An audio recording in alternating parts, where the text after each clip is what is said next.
Hey everyone, welcome back. In this session, we'll be discussing about even and odd numbers. If your interviewer asks you to write an algorithm to find out even or odd numbers from a list of numbers, so you can follow this code implementation. Let's start with the even numbers. Let's say for even, we'll be using list comprehension.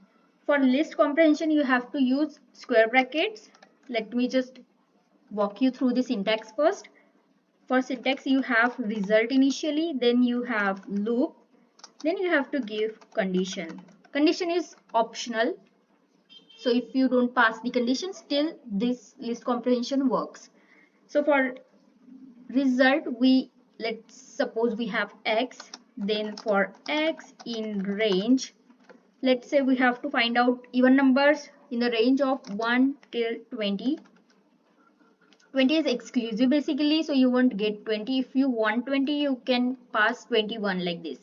And for even numbers, you need to pass a condition, which is if that x is divisible by 2. So let's say x mod 2 equals 0. That means it is divisible by 2.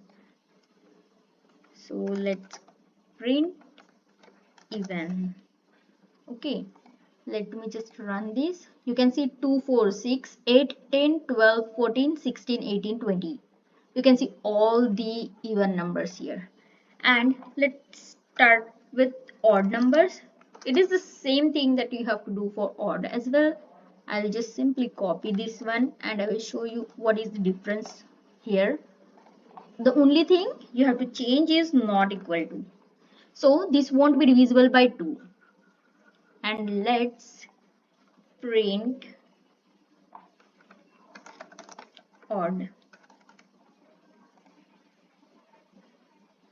Let me clear this one and run.